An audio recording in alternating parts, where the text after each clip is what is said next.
Greetings from the North Woods of Michigan's Upper Peninsula. I'm Natasha, your plant-centered lifestyle guide, and if you are watching for the first time, I do these weekly videos to help people who are making the transition to a plant-centered lifestyle or those who are currently plant-centered and need an additional bit of inspiration. If you're not quite sure what plant-centered living is, stick around to the end of this video and there's some information there about how you can get these weekly videos in directly into your inbox and learn more about plant-centered living.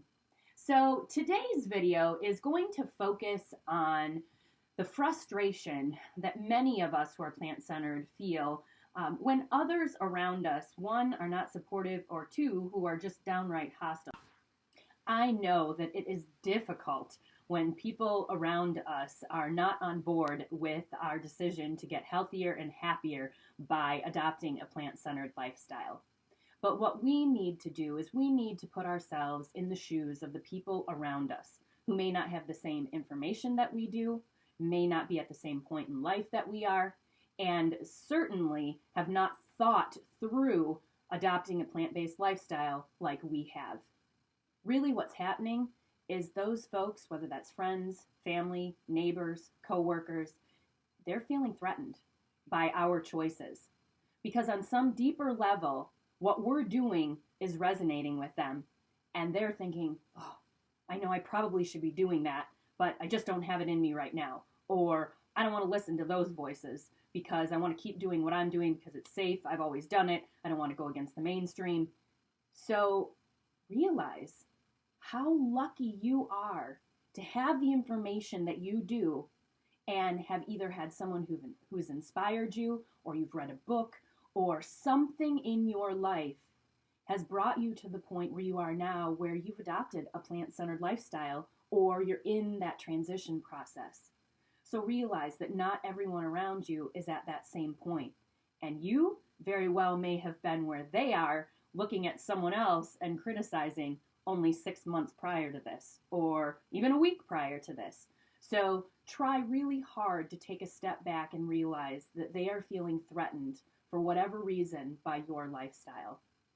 And then step inside yourself and realize how lucky you are to know about the benefits of leading a plant-centered lifestyle.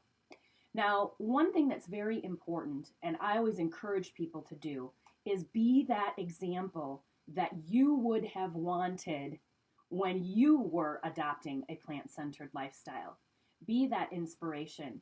Be that quiet teacher who simply lives by example and allows people the opportunity to save face and to be able to come to and ask questions on their own without feeling defensive, without being forced. So live your plant-centered lifestyle in the healthiest, happiest, most positive way that you can, so those around you have the opportunity at a later date to feel comfortable enough around you, not feel judged, that they can ask questions and that they can come to terms with what you've done and even have the opportunity to take steps forward toward a plant-centered lifestyle themselves.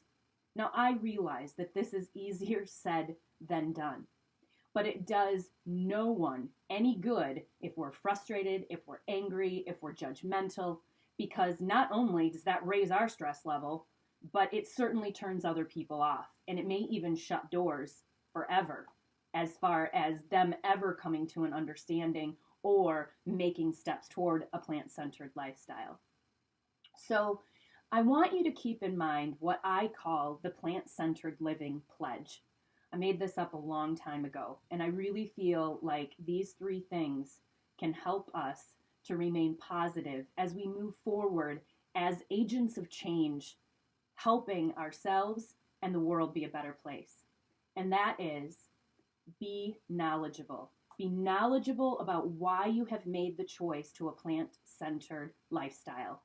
2, be confident in that lifestyle. Don't be cocky, but just simply be confident in who you are and why you have made the choices that you've made.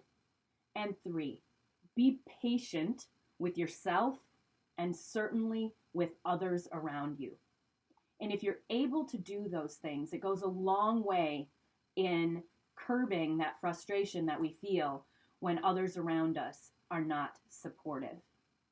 So this particular topic today came from many emails that I've been receiving over the last couple weeks.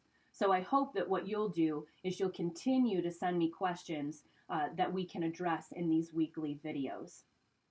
So until next week, I certainly hope that you have some great experiences, that you live life to the fullest, and that I have an opportunity to interact with you some way, whether that's on Facebook or through an email or a phone call. Have a great week, everybody. I'll talk to you soon.